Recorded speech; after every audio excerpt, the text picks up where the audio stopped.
NZXT has introduced an interesting pre-built PC for the age of the graphics card shortage, one that's powered by a Ryzen 5 600G, a CPU with a built-in GPU that can reasonably be used for gaming. While, in normal circumstances, NZXT's $800 foundation PC might not be the first pick for those looking to get into PC gaming, the low availability and inflated prices of dedicated GPUs and machines that include them make it an interesting option for budget-minded buyers.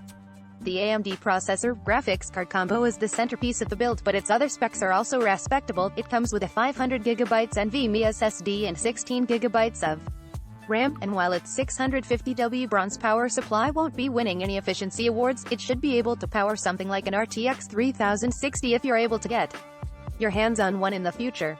Of course, having a dedicated GPU would be preferable for almost any gaming scenario, which is why most vendors include one, even the GTX 1650 included.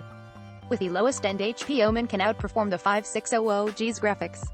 If you're shopping for one of those models, though, you'll likely have competition. They can be a goldmine for scalpers, who will sometimes chuck a valuable GPU from a pre-built and sell the card and now GPU-less PC separately. The $900 Omen's NVIDIA 1650 could sell for upwards of $300 by itself on eBay. You don't have to search for gaming PCs on eBay for very long before you run into listings for pre-builts with no GPU or without graphics card in the.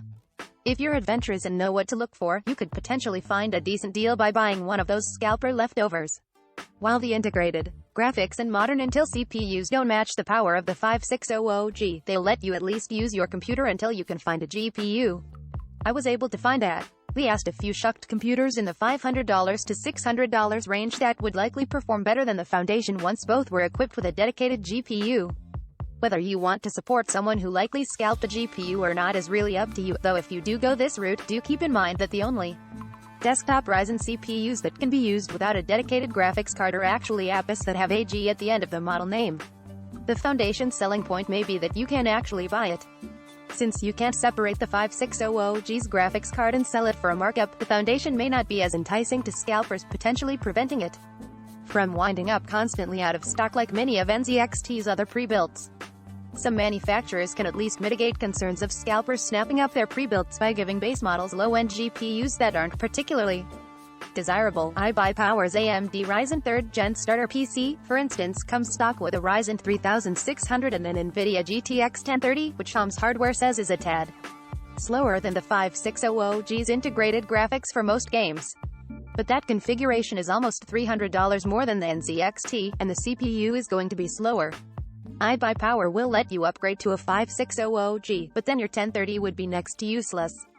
If the 5600G's relative uselessness to scalpers helps NZXT keep the foundation in stock, it could be a good choice for those who don't want to build their own PCs but who would be comfortable slotting in a graphics card at some point in the future when they're more readily attainable again. Hopefully, it could inspire other vendors too. While some will currently let you equip the 5600G alongside an external graphics card, that configuration likely won't be worth fighting scalpers for.